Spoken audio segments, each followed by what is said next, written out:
Now, I will take you back to a NFC Championship game between the Saints and the Rams when they screwed that whole thing up. Of The course. wrong team went to the Super Bowl. Yes. These things mean everything, and they mean the world to the players and the coaches that are participating in these games. So I do a guest hit out at the Score out in Chicago. Yes.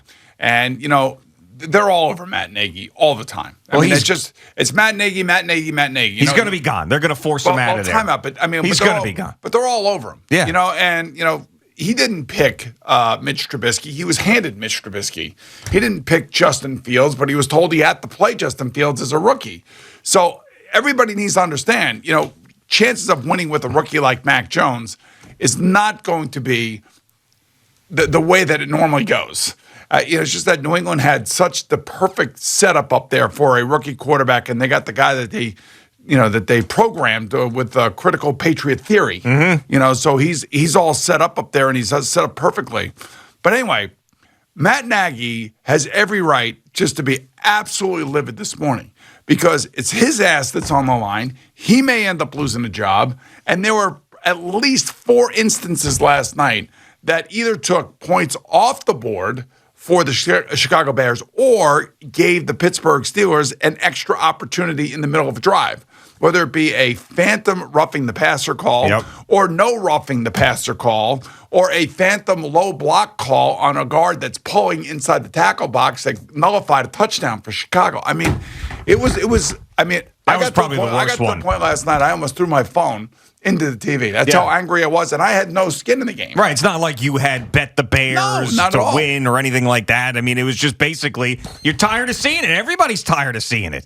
I mean, even if you're rooting for the other team, you know that you're catching breaks, especially when points are coming off the board. You watch the replay and you say, what? Where is the penalty? And the 2 biggest and most egregious offenses that I have seen come from 2 calls. One, the roughing the passer. Aaron Donald had one that was just not even close to being roughing the passer on Sunday. That's right. And you had another one last night. And these taunting penalties. Now, I don't know what is being said on the field, so I know I don't have all the information, but I mean, these taunting penalties are killing teams. These taunting penalties came out of last year. Yeah. And the reason they came out of last year is because they played in empty stadiums. And the coaches were hearing everything that was being said. Now, the officials have been told to emphasize the taunting penalties since the season started. Now, there has been a lull in the taunting penalties until, of course, last night, a nationally televised game, and right in the middle of the game, right in the middle of a situation that's going to end up deciding the game. So that's where it came out of last night. Out of last year. And you have to remember that it was the competition committee, which coaches sit on, that told the referees we need to emphasize this part of the game because it is getting out of control. Now, I'm not really sure what the players are saying to each other on the field. I told you we had issues at times when I played. But I don't think the referees could actually hear it. I don't think the coaches could hear it. But last year, I remember I did the Cardinal Rams game at SoFi Stadium. Mm-hmm. I was up in a booth and I could hear everything. Mm-hmm. I mean, and our parabolic mics and everything else had to be turned down just simply because the language and some of the things that were being said to one another from these players was a little bit eye-opening. But it's such a violent, intense, competitive game that just comes with the territory. You think that it does, and they just want sportsmanship. They want guys. They don't want guys holding back their celebrations. They just don't want them to do it in the direction of an opposing player. Look, I'm with you, bro. I'm with you. 100%. Did I say bro? Yeah, you did. With you, bro. I can't believe I just said bro. Bro. I haven't said bro in years. That's okay. I'm with you, bro. I have not said bro in years. Yeah, I'm flattered. I'm flattered that you would break it out for me, of all people. I mean, it's amazing that I just said that. Bro. I'm your bro. We're bros. All right, we kind of are bros, I guess. We'll bro hug in the break. All right, but I am with you 100%, but I also know that after last year, the coaches that were sitting on this competition committee, along with some general managers, I guess, were really stunned by some of the aggressive language and they just didn't want to hear it anymore. Yeah. And that's why they tried to legislate it out of the game. Now, I bet you if you ask some of those coaches now, though, that are getting screwed within these games with these 15-yard taunting penalties with their own players, they're probably wishing that they would have gone back on it's a real, I'm telling you, man, and Coach Cowers always says this at the NFL today. He goes, I want my players on edge.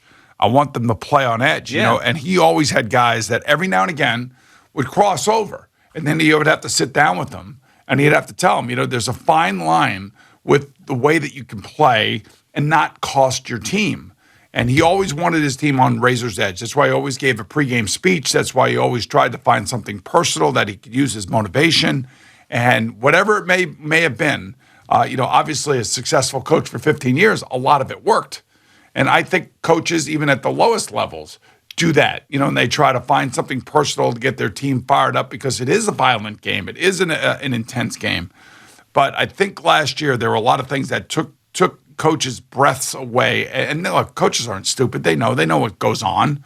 But I guess they just wanted to try to curtail it. And last night, again, that penalty shows up at the worst possible time. And I don't know what in the hell Tony Correnti is thinking. Tony Correnti is a guy who's had a long career, a couple of decades, I think, in the NFL at least. And he ends up going back to Cassius Marsh and backing into him as CBS Sports Network is playing it here, clearly trying to make contact with the Bears player, Cassius Marsh. And then he throws the flag. Now, if he would have thrown a flag for bumping an official, that would have been one of the most egregious calls I've ever seen in my life. He was throwing the flag for the taunting that Marsh was doing, but for whatever reason, he felt like he had to make physical contact with him too.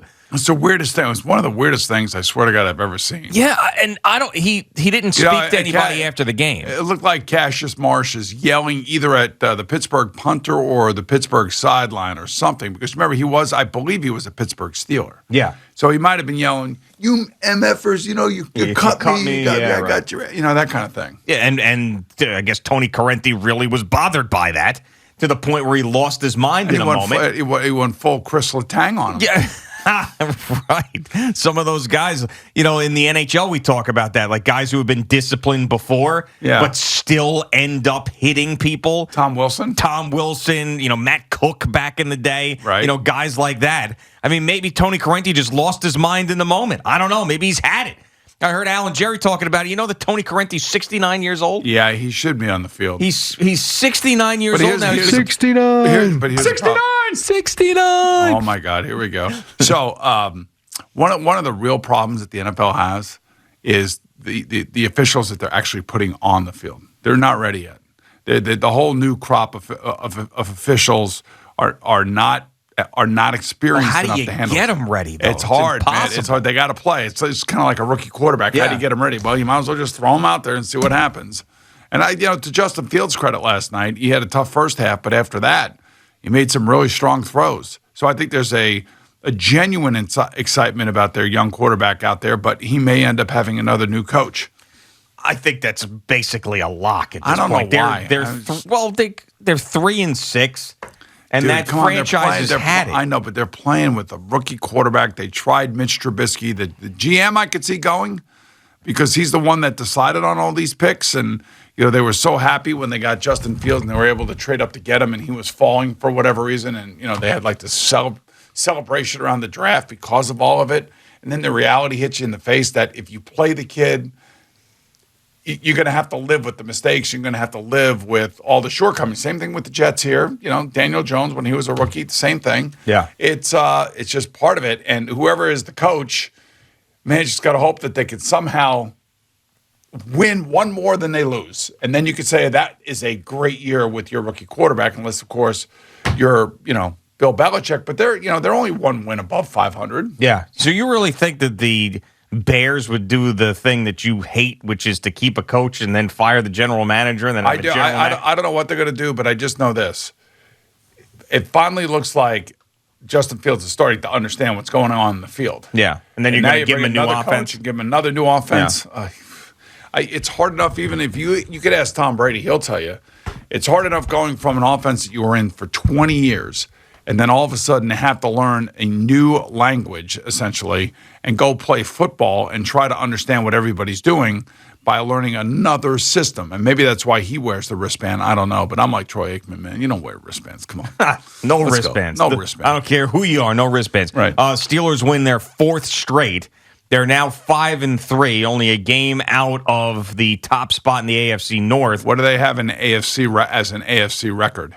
AFC record? Yep. I don't have in front of me right now. How do you not have this particular standing? Just Google it. I don't have it. I have the whole standings. I just don't have. You don't have their. I got home and away and streak and win percentage and points for and points against, but I don't have their AFC record. I'm sorry. Let me ask you this question. Yeah. Are you ready? Mm-hmm. Would they be in the playoffs if they were if they started today?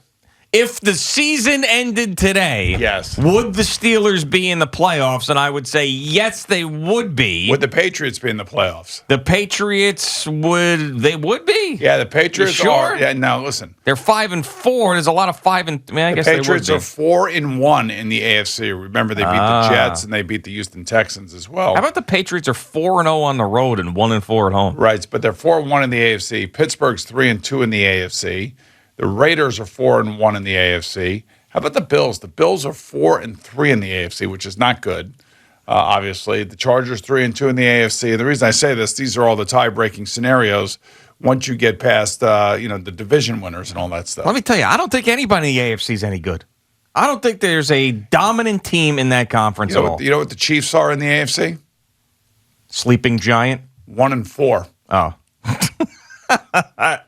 I didn't think you were going record. I thought you were giving me like a take on the Chiefs. 1-4 in the AFC. The Chiefs. I mean, those are all important numbers, just simply because once you get past the division winners and now you're starting to look at the wild cards, it all really comes down to most times head to head. Sometimes doesn't really come into play because there's multiple teams that find themselves in this situation. Yeah. It comes down to AFC record. I mean, the Titans, really. The Titans at 7-2 were leading this conference. Buffalo's got a good team. They have got to get it. Horrendous the last couple of weeks. Brian Daboll, who has been lauded over the last 3 years in developing Josh Allen. Yeah. So Josh has taken a couple steps back here the last couple of weeks. Justin Herbert took a couple steps back, but then all of a sudden Justin Herbert just had a monster game this week against Philadelphia. So Brian Daboll, their offense coordinator up there right now, has got to get this thing straightened out fast.